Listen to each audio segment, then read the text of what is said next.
जी सब तो पहले इत्थे आए ने, उस तो बाद कातो स्वामी जी इत्थे आए ने द्वापर युग से। भगवान शंकर ते माता पार्वती एक बार ऐसे ही कैलाश पर्वत पर बैठे थे तो दोनों बच्चे उनके सामने खेल रहे थे, गणेश जी और कातो स्वामी जी। वो कहने लगे दोनों बड़े हो गए हैं, अब दोनों को कोई हटकार होना चाहिए। उन्होंने दोनों को आवाज़ लगाई कि जो मातलों की पहले प्रदक्षिणा करेगा उसी को पहले हटकार दिया जाएगा। तो कातो स्वामी की सवारी है मोर, तो गणेश जी की सवारी है मूसा, जो कमचुआ बोल देते हैं। गणेश जी वहीं बैठे रहे, कातो स्वामी जी ने अपना मोर लिया तो चल पड़े। इन्हें चलो देवसी नारद आ जाते हैं वहाँ, तो देखते हैं गणेश जी मुँह चला करके बैठे हैं। तो उन्होंने कहा क्या बात है, उन्होंने कहा अभी माता पिता ने एक सवाल पा दिया है कि जो माता लोग दी पहले प्रदक्षिणा करेगा उसी को ही पहले हटकार दिया जाएगा। तो उस टाइप पर देवसी नारद कहने लगे ये कोई बड़ी बात नहीं है, आप ऐसे करो माता पिता की ही परिक्रमा कर लीजिए, ही माता लोग के मालिक हैं, सृष्टि के चालक हैं, सृष्टि के मालिक हैं।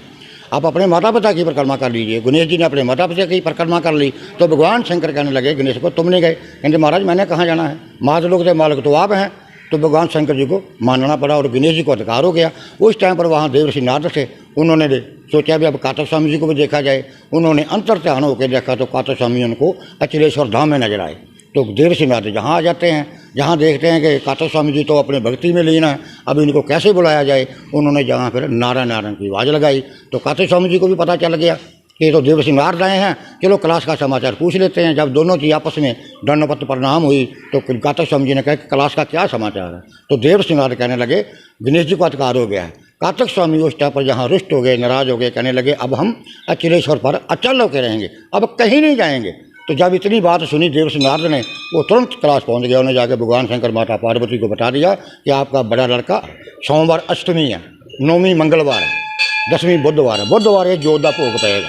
जी ये कातक स्वामी जी के सामने जोत जगाई गई है, हर साल की तरह ये जोत जगती है।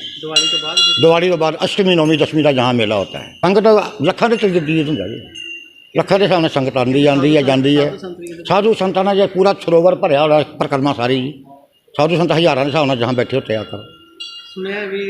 बटाले के लोग जो हैं, भगत लोग जहाँ जो आते हैं, जिन्होंने जहाँ चालिए करते हैं, वो जहाँ बाहर लंगर भी लगाते हैं, बहुत लंगर लगे होते हैं, जहाँ बहुत इंतजाम हो रहे हैं। ਸਰੋਵਰ ਜਿਹੜਾ ਲੱਸੀ ਦੇ ਨਾਲ ਬਣ ਜਾਂਦਾ वो 2 दिन बाद ही वो 9वीं 10वीं से है, वो तड़के दिखेगा उन्होंने जिन्हें कर्म किए हैं, दिखेगा तो दिन को भी, इनके नहीं दिखेगा, वो दिन को भी दिखेगा, बस दिखेगा उसी को जिसने कर्म किए हैं। उसको कच्ची नसीली नजर आएगी। ये जो दरख्त है सामने, इसके सुनहरे रंग के पत्ते नजर आएंगे। मगर कातक स्वामी जी नहीं जाते, ये तो अचल हैं, ये तो कहीं जाएंगे नहीं। तो प्रयागराज को भी जहाँ चल के आना पड़ता है, सभी को जहाँ चल कर आना पड़ेगा, ये तो अचल हैं, ये तो कहीं नहीं जाएंगे। लड़के किसके हैं? जो 3 लोग का मालिक है, सृष्टि का मालिक है, चालक है, कातक स्वामी जी उनके बेटे हैं। तो सबको जहाँ आना ही पड़ेगा। आपका नाम क्या है? मानता अवतारपुरी अचलेश्वर धाम।